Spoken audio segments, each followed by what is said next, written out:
From Good to Outstanding challenged good teachers to become even better. Now top inspector Claire Gillies is back, revisiting some of the teachers she saw last time. She'll observe them once again to see if they've moved on in their teaching. So will they deliver an outstanding lesson? With all these teachers I've come back to see again, although they may not have all been seen delivering an outstanding lesson, it's clear they've all got a better insight into what makes an outstanding lesson, an outstanding learning.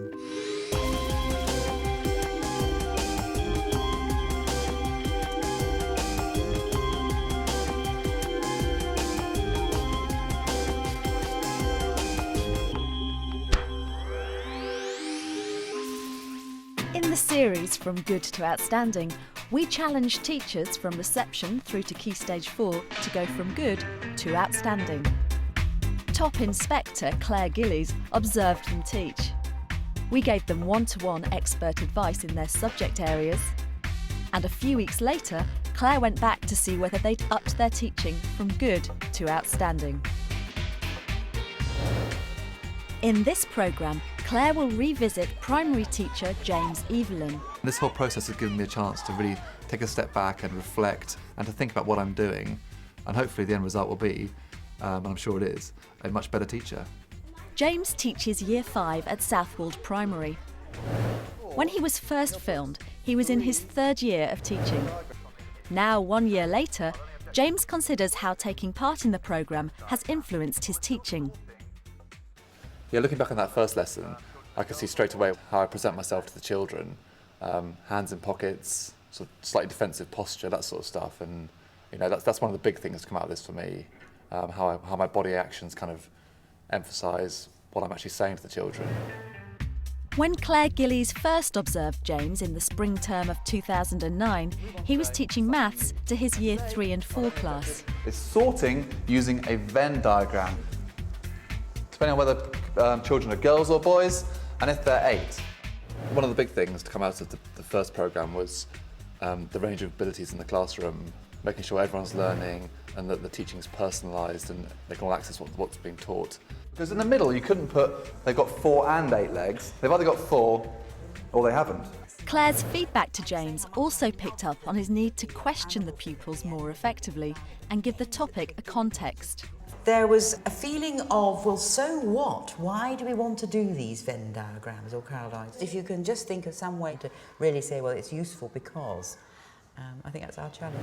Claire talked after the first lesson about responding to children's comments, bringing real-life context into it, making it relevant. You know, if you want them to kind of learn and be enthusiastic, they need to know why they're doing it. So again, I've thought a lot about that. To boost James's teaching, he had an intensive day of bespoke CPD.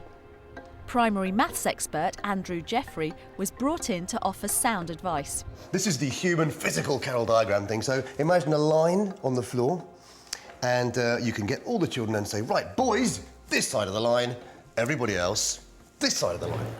One of the big things to come out of Andrew's session was about making the learning real and kinesthetic and getting children kind of active.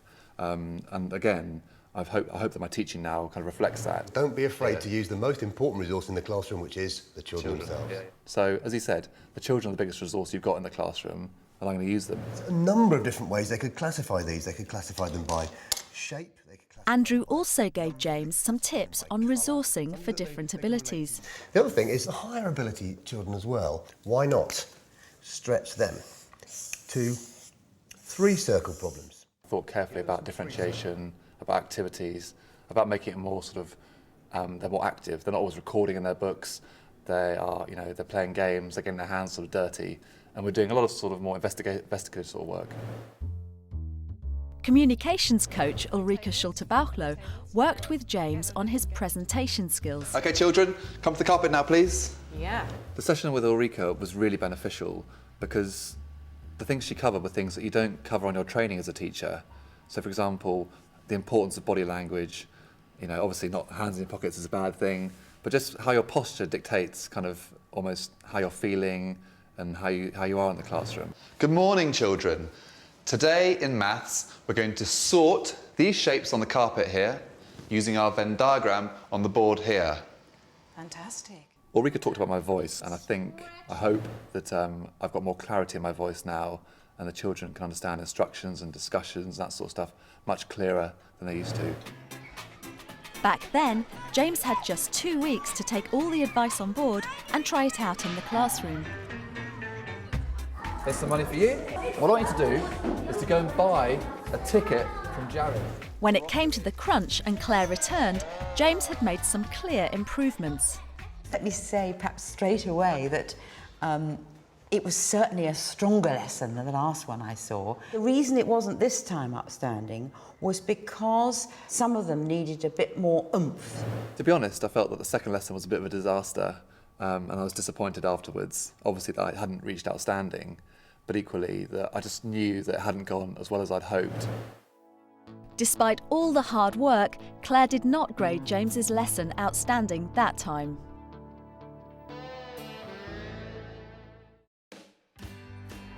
So with another year of teaching under his belt, School Inspector Claire Gillies will be revisiting James's classroom in a few days. So this week we've been learning about shapes. We've done work on 2D shapes, we've done work on angles. Okay? Today's focus is going to be symmetry. In preparation for Claire's return, James has asked head teacher Gary Boyd to give him some critical feedback. How does symmetry fit in to this term's theme, the Taj Mahal and buildings and structures? Because both the sides are same. Both the sides are same. If I was to draw a line, I'm not using a ruler, so it won't be the straightest line, down the middle, and even down the pond in front of it, yeah, you can see that both sides are broadly the same. Obviously my line's not straight. James, since the last programme, has made great progress.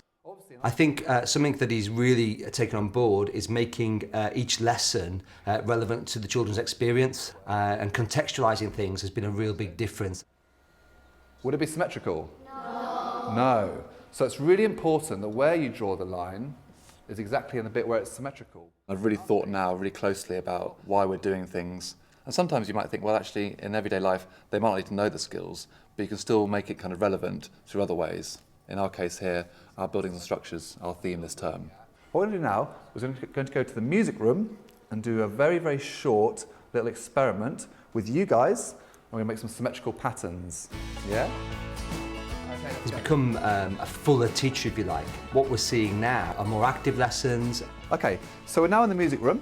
Callum, Lauren and Caprice, I want you to stand anywhere you like on this side of the line.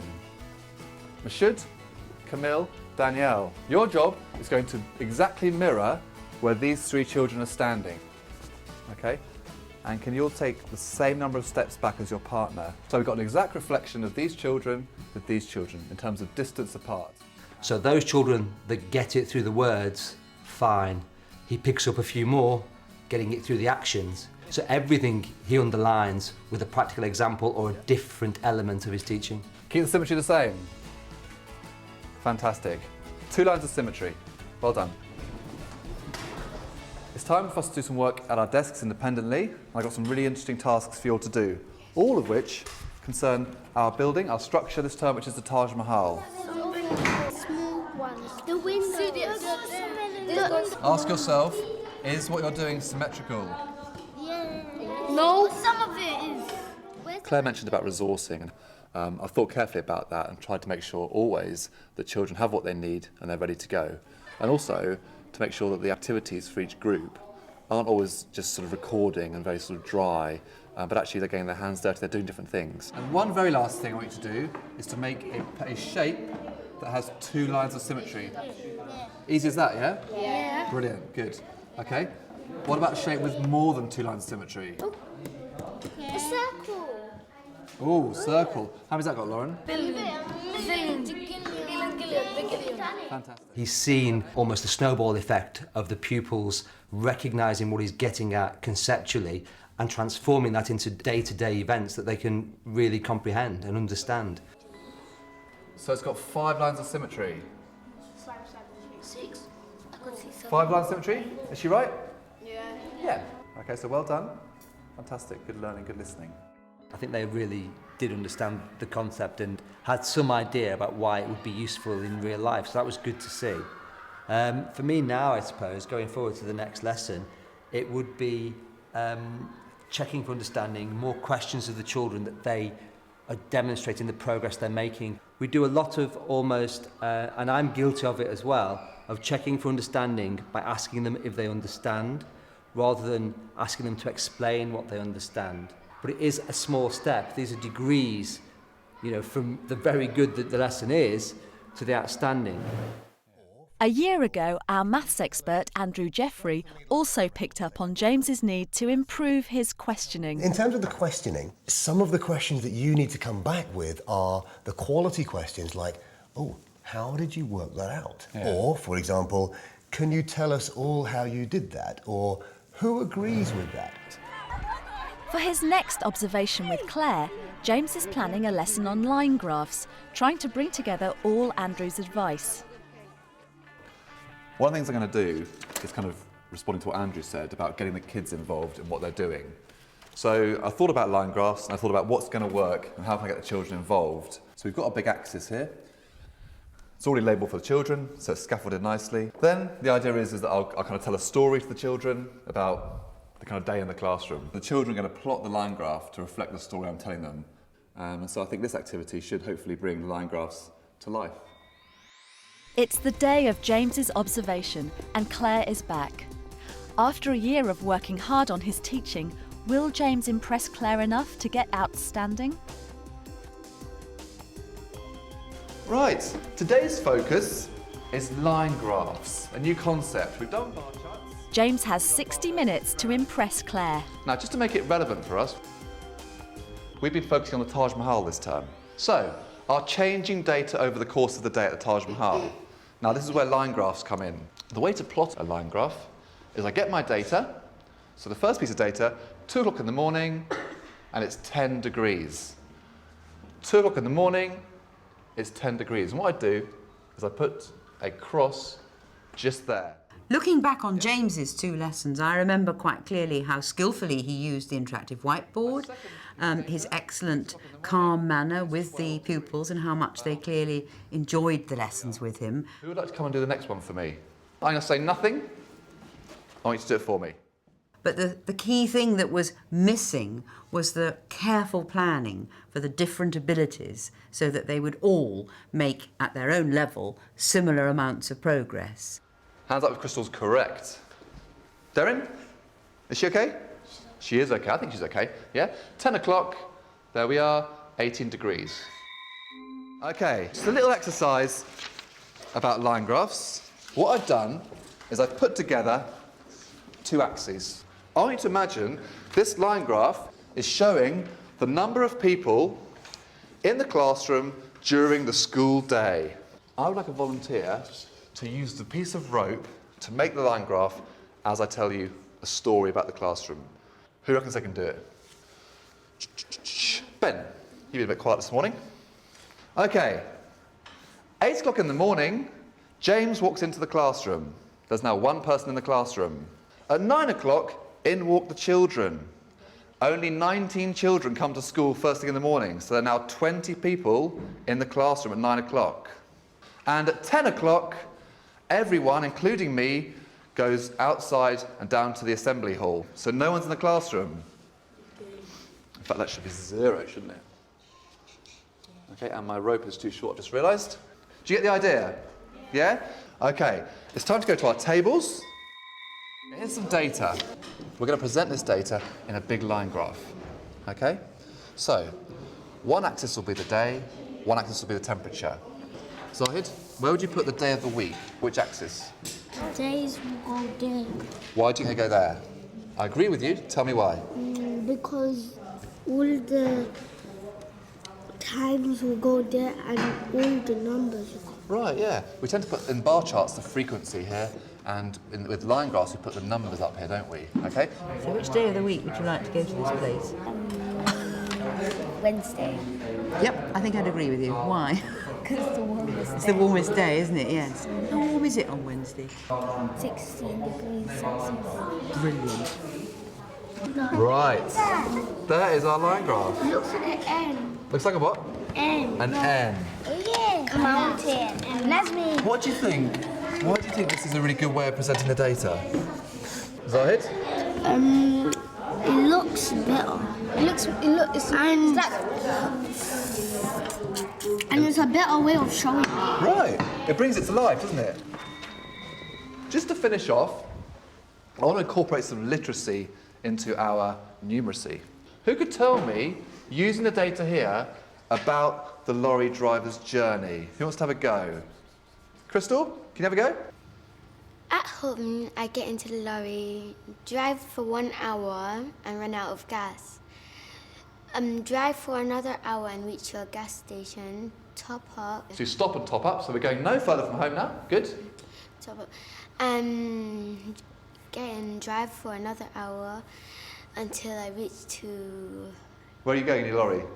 Reach to the factory. Get to the factory, lovely. Load up on all the bananas. Great.